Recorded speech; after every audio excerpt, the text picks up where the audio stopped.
I'm Kay Lane, and I never before videos, so I'm trying to start doing that. See white stuff in my hair, it's conditioner. It is my off day, and I'm doing all the things I need to do on this very day. This is Iyanla. I gotta be real with y'all and let you know that Iyanla brought up some feelings for me, apparently.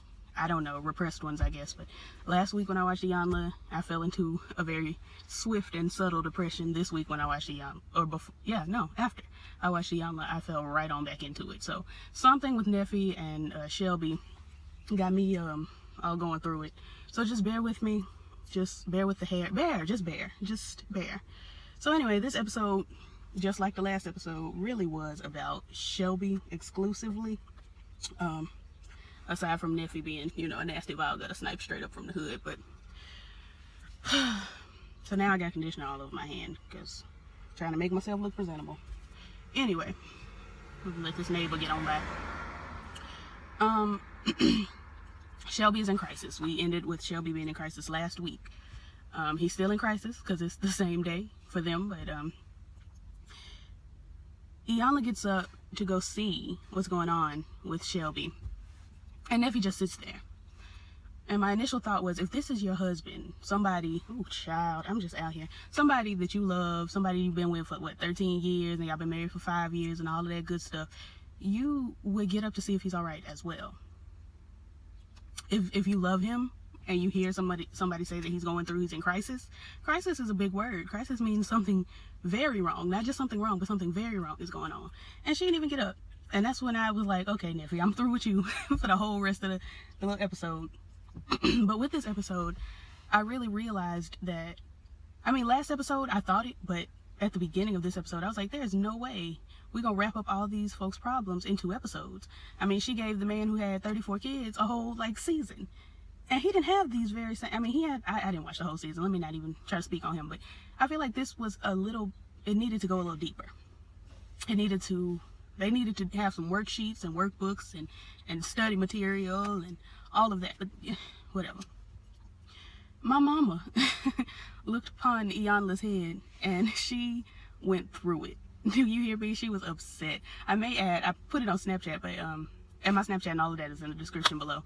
But I may add it to this video because really wasn't much to talk about. But my mama, when she saw Neffe, when she saw Iyanla, she said, Iyanla, if you don't grow some hair. And that really, it took me out. I was cackling. And she went on about it. My mama, if you've seen any of the carpool karaoke's and, the mother-daughter tags, my mama's hilarious. So we find out through Shelby, not through Neffe, because Neffe just said, we about to move into the house at the end of the week. I hope y'all can't hear the plane. But apparently apparently Neffe already knew before she told Iyanla, but Shelby, I'm going through it today. Shelby tells Iyanla that they got denied last minute for the house. So they are still homeless. Neffe just said, just said that, yeah, we about to move in at the end of the week. And Iyanla says, did Neffe know y'all got denied for the house? And Shelby's like, yeah, she knew. Iyanla is pissed. Does your wife have a proclivity to lie? I don't think she said proclivity, but she said something. Is your wife known to lie, basically? And Shelby's just like, yeah, she's known to lie. Straight up. Lies. Fallacies. Confusion. Drama.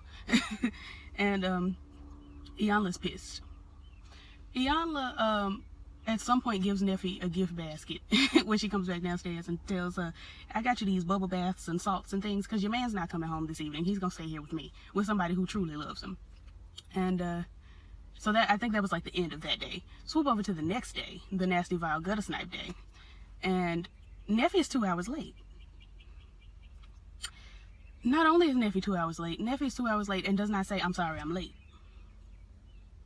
Now, Neffe, I know you didn't have the best upbringing and all of that. I know. Oh, Jesus. I cannot. Oh, Jesus. These bugs, I tell you. But anyway, I'm gonna have to die in this hot car. Neffe, I know you ain't had the best upbringing, but I know watching Schoolhouse Rock, watching PBS Kids, Arthur, what is it, Maya and Miguel, Sid the Dinosaur. I don't know what the kids are watching now, but your kids watch TV. And I know that you probably tell your children when they do something, say, I'm sorry. Say please, say thank you, say I'm sorry. I'm hoping that's how you're raising your children. But Neffe, how you pop up 2 hours late to something that is almost certainly dependent on you and don't say I'm sorry? That's like if I say, yeah, girl, come on to my house, I'm gonna cook some dinner, and I don't show up for 2 hours. The girls aren't going to have dinner. I mean, they're probably gonna leave and have dinner. But the point is that you can't just pop up 2 hours after the function talking about here I am and don't say I'm sorry, I'm late, you know, traffic, yada yada yada, something like that. That's plumb ridiculous. Absolutely and totally ridiculous. Anyway, so Neffe mentioned something about, I think this was prior to the 2 hours. Come on, bug, I can't do what you do. Jesus. Oh no. It's too hot to suffer like this. Anyway, so Neffe says the only thing he knows about Shelby's mama is she got stage 4 cancer. And I'm like, this is a man that you claim to love. Only thing you know about his mama is she got stage 4. What kind of cancer? Where is the cancer? What hospital is she going to? All of these things are things that you would want to know. Speaking of hospitals and things, down in the description is Matea's GoFundMe link. I know you hear me talk about it all the time. If you watch regularly, click the description. All the information is down there. We would very much appreciate if you would donate. Again, this has nothing to do with me. This has nothing to do, with Jackie Christie over on Basketball Wives. None of that. This GoFundMe goes straight to Matea's mother and, Matea and her family. All right. Swoop back over to the day after, 2 hours late. Iyanla, during this 2 hours, is scrolling through the gram, and she sees Neffe talking about headed to production. Got her phone. Headed to production. Got my glam squad with me. Hey, finna do it. Yeah, and it's like, for real? Like, for real? I can't wait to watch the other reviews of this episode, because I don't remember, I think Ashley Miller reviews it. I know James Caldwell reviews it. I can't wait to watch how they react to that specific part. I know James is gonna be pissed, but it's just like, girl, you late. Okay, we understand that you're hungry. You don't have to talk. You late, and then you on the ground talk about heading to production, and y'all was like, you're on your way to heal, and you popping through with headed to production. Okay. Well, let me tell you this. Iyanla breaks it down, but I'm going to get there in just a second. She's like, was this just to further your reality television career? Is that what this is for you? Because this man is hurting over here. And Neffe says something stank. And Iyanla goes right on into, Neffe is a bitch. Neffe is a nasty, vile gutter snipe. Straight up from the hood. And I'm hollering, because that takes me out. Oh, God, it's so hot. This bug, I can't deal with the heat and the bug, and just, it's too much. We're just gonna pray. But yeah, so she gets into, Neffe, because remember, last episode, Neffe and Neffateria were two different people. Neffe said out of her mouth that Neffe is this girl and Neffateria is this girl. So Iyanla comes through with Neffe is a nasty, vile gutter snipe, and Neffateria / Neffe comes through with Neffe is my name. Iyanla's like, that's not your name. Your name is Neffateria. No, my name is Neffe, and you calling me out of my name, and I can't believe. But just a minute ago, she was cussing out her husband, who's over here crying and going through. I mean, big words. She said the F word, smooth, just rolled off the tongue. And then Iyanla called her the B word. And you call me a B-I-T-C-A. You spelling now? You spelling now because you should. Because who gonna check Iyanla? You're not gonna come for Iyanla. Iyanla don't have no hair.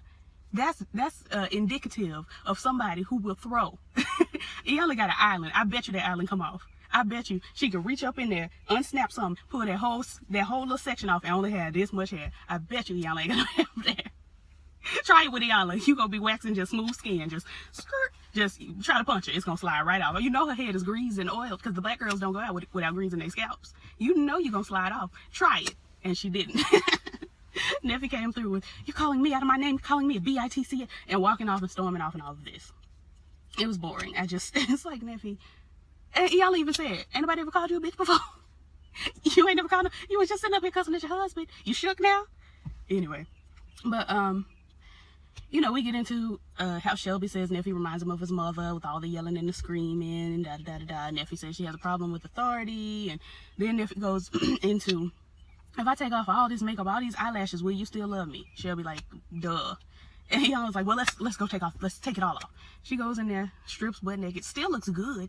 She still looks great with no lashes, no, you know, beat. She looked great.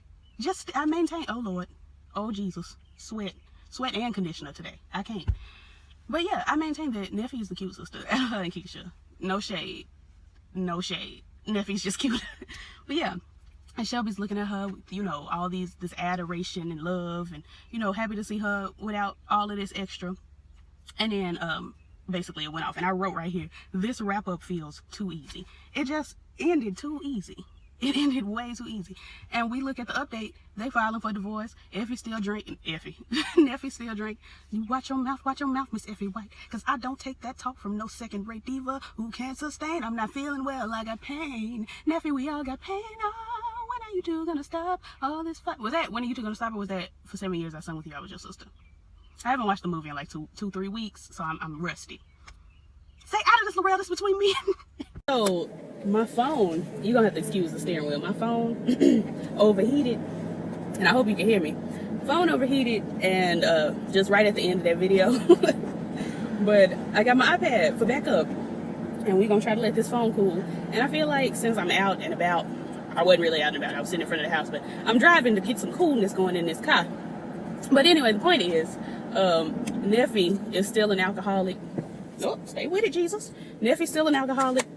Shelby says he's no longer giving her money to purchase her alcohol, and I'm like, why was you doing that to begin with? But you know, he loves her so much. So I mean, that's part of the why. What else have my mind told me to bring my microphone out here. I really hope y'all can hear me, but ooh, it's a lot of traffic. But yeah, they filed for divorce, and basically Shelby has decided to, you know, do better with his life, because Iyanla helped Shelby realize, I'm gonna let this up a little bit. Iyanla helped Shelby realize that if you would have put your signal on, I would have known you was turning. Ooh, niggas. And he wasn't even a nigga.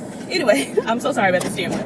Iyanla helped Shelby realize that he deserved to be loved, like Mama D said.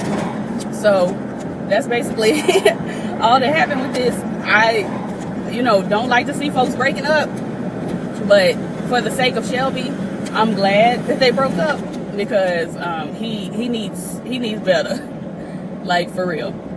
So that was Iyanla, Neffe and Soullow / Shelby. Like, comment, subscribe, all the things the YouTubers say, and you know, descriptions. And I like talking to y'all. You know, my stuff is in the description box. And I like talking to y'all in the comments and all the things I say all the time. If this is your first video of mine, I say this all the time. But yeah, so peace. So it's like 4 or 5 hours later, and I'm still out here conditioning my hair. I went to my grandma's house, and my great grandma's house, and helped them with a couple things. And my grandma took me out to eat. So, but I just was watching my review, about to edit and upload it or whatever, and I realized that I didn't mention. Dang, now I forgot what I didn't mention. Oh, Neffe was. Oh, y'all did not need to see all my hand skin meat like that. What is going on? What is this? What's happening? Conditioner. My life. But anyway, we just gonna disregard. I'm a pledge allegiance. But Neffe got pissed about, there's a bug. Neffe got pissed about Iyanla giving her all of that fever about fighting Shelby, basically, and she was mad at Shelby. Get from here. Go on. This bug is trying it. Get on. Okay. I just can't live. But anyway, Neffe was pissed at Iyanla for, or at Shelby for telling Iyanla that she fist fought him. Come to find out, Neffe is the one that said it. And Iyanla was like, do you remember when we contacted you to be on the show and you did a phone interview and they transcribed all your words and yada yada yada. And apparently she read Neffe's own words back to her saying, I have fist fought Shelby, basically. So Neffe was mad, but she was mad like at herself, basically. She wasn't mad at herself, but she should have been mad at herself for spilling her own tea. Like, you the one said it. This is whatever. Anyway, I forgot to add that, so let me throw that in right quick.